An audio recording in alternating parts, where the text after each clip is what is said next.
નમસ્કાર મિત્રો, સ્વાગત છે તમારું આપણી આ યુટ્યુબ ચેનલમાં જેનું નામ છે ગુજરાતી જીકેની જમાવટ।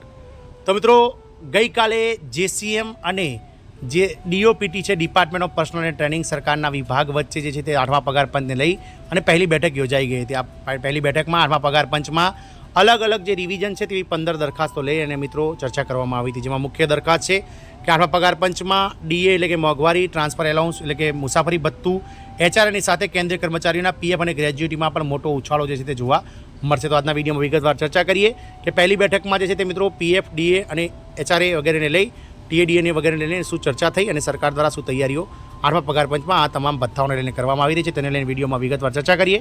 તો વિડીયોના અંત સુધી આપ બન્યા રહો અને જો ચેનલમાં તમે નવા હોવ તો અમારી ચેનલને તમે લાઇક, શેર, સબસ્ક્રાઇબ કરી બાજુમાં રહેલું બેલ આઇકોન દબાવી ઓલ નોટિફિકેશન ઓન કરી લો, જેથી કરીને ચેનલ પર મૂકવામાં આવતા આવા 8મા પગાર પંચને લગતા સરકારી કર્મચારી પેન્શનર્સને લગતા ન્યૂઝ તમને સરળતાથી ચેનલના માધ્યમથી ઉપલબ્ધ થઈ જાય। તો 8મા પગાર પંચના ગઠનને ગત 16 જાન્યુઆરીના રોજ કેન્દ્રીય મંત્રીમંડળ દ્વારા જે છે તે મંજૂરી મળી ગઈ છે। ટૂંક જ સમયમાં એક અધ્યક્ષ અને 2 સભ્યોની બનેલી સમિતિ દ્વારા આ 8મા પગાર પંચનો રિપોર્ટ સરકારને તૈયાર કરીને આપવામાં આવશે। સરકાર દ્વારા 8મો પગાર પંચ 1 જાન્યુઆરી 2026થી લાગુ કરવામાં આવશે। ત્યારે 8મા પગાર પંચને લઈ અને ગઈકાલે એટલે કે 10 ફેબ્રુઆરીએ Gujarat department of personal and training Bharat સરકાર અને જેસીએમના સભ્યો વચ્ચે જે છે તે 15 દરખાસ્તોને લઈને ચર્ચા થઈ હતી, જેમાં મિત્રો ડીએ, ટીએ, એચઆરએની સાથે કેન્દ્રીય કર્મચારીના પીએફ અને ગ્રેજ્યુટીમાં પણ મોટો ઉછાળો જોવા મળશે તેવી વાત થઈ હતી। મિત્રો, 8મા પગાર પંચ દ્વારા કર્મચારીઓને એક નવો ઉત્સાહ જોવા મળી રહ્યો છે। હવે કેન્દ્રીય કર્મચારીઓ માટે વધુ એક મોટા સમાચાર છે। મળતી માહિતી અનુસાર આ નવા પગાર પંચ હેઠળ કર્મચારીઓના પગાર અને મોંઘવારી ભથ્થામાં તેમજ નિવૃત્તિ સમયે મળતી ગ્રેજ્યુટીમાં મોટો ઉછાળો આવવાનો છે। આ ઉપરાંત એચઆરએ, ટીએ અને પીએફમાં પણ બમ્પર વધારો થશે। ફુગાવો દિવસે ને દિવસે વધી રહ્યો છે અને આ ફુગાવાથી રાહત આપવા માટે સરકારે 8મા પગાર પંચની જાહેરાત કરી છે। હવે આ જાહેરાત પછી કર્મચારીઓ અને પેન્શનરોમાં વધુ રાહ વધી ગઈ છે, પરંતુ નવા પગાર પંચ 2026 સુધીમાં લાગુ થઈ શકે છે અને તેના અમલીકરણ પછી કર્મચારીઓના પગારની સાથે મોંઘવારી ભથ્થું, પરિવહન ભથ્થું અને ઘર ભાડું ભથ્થું તેમજ ગ્રેજ્યુટી અને પીએફમાં પણ જોરદાર વધારો થશે। લાખો કેન્દ્રીય કર્મચારી અને પેન્શનરો આ બધાના લાભો માટે આતુરતાથી રાહ જોઈ રહ્યા છે। હવે કર્મચારીઓને આશા છે કે ટૂંક સમયમાં જ નવું પગાર પંચ રચાશે। આ પછી સરકાર આ વર્ષે નવા પગાર પંચની ભલામણો પર વિચાર વિમર્શ કરશે અને ત્યારબાદ આનું પગાર પંચ 2026 1 જાન્યુઆરીથી લાગુ થશે।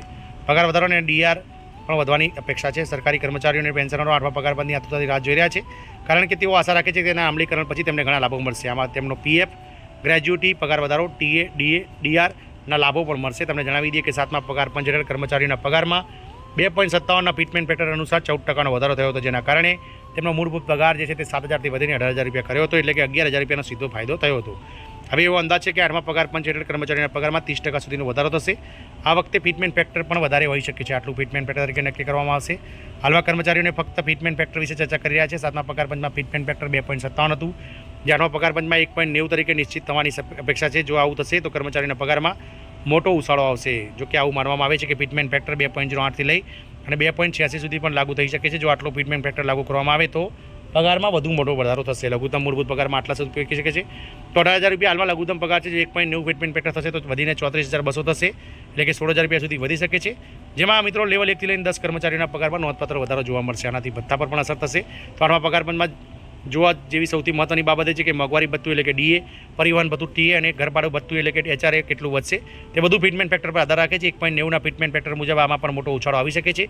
નવા પગાર પંચના અમલ પછી ડીએ પગારમાં મત થઈ જશે તેવી પણ અટકળો લગાવવામાં આવી રહી છે। મત પછી તે ફરીથી શૂન્યથી શરૂ થશે અને ડીએ આગામી ધીમે ધીમે વધશે। કર્મચારીઓને પેન્શનરોને પણ લાભ મળશે। મોંઘવારી હવે ચરમસીમાએ છે। નવા પગાર પંચના અમલ પછી મૂળ પગારના વધારો કર્મચારીઓને ફુગાવા સામે લડવામાં અને તેને બજેટને સંતુલિત કરવામાં જે તે મદદ કરશે। જો તેમના બધા ભથ્થામાં વધારો કરવામાં આવે તો તેઓ તેમની ખરીદ શક્તિ પણ વધારી શકશે અને ઘરનું બજેટ પણ જાળવી શકશે। આ ઉપરાંત પેન્શનરોને સુધારેલા પેન્શન મળશે, સાથે નિવૃત્તિ, ગ્રેજ્યુએટ અને પીએફના યોગદાન પણ વધશે। આનાથી તેમનું ભવિષ્ય આર્થિક રીતે સુરક્ષિત થશે। હાલમાં નિવૃત્ત કર્મચારીઓનું લઘુત્તમ પેન્શન 9,000 રૂપિયા છે, જે 8મા પગાર પંચમાં લાગુ થયા પછી 15,000 થી 20,000 રૂપિયા થઈ શકે છે। એવો અંદાજ છે કે મહત્તમ પેન્શન રૂપિયા 1.25 લાખ સુધી મળી શકે છે। આમ સરકાર દ્વારા 8મા પગાર પંચમાં જે છે તે મિત્રો ફિટમેન્ટ ફેક્ટર વધારતા જે બેઝિક છે તે ડીએમાં મર્જ થશે અને જેને લઈ અને બેઝિક પગારો મોટા થશે, જેને લઈ અને મિત્રો કર્મચારીઓના આ બેઝિક પરથી ગણવામાં આવતા ડીએ, ટીએ, એચઆર અને પીએફ પણ મિત્રો જે છે તે મિત્રો તેમાં પણ મોટો ઉછાળો જોવા મળશે।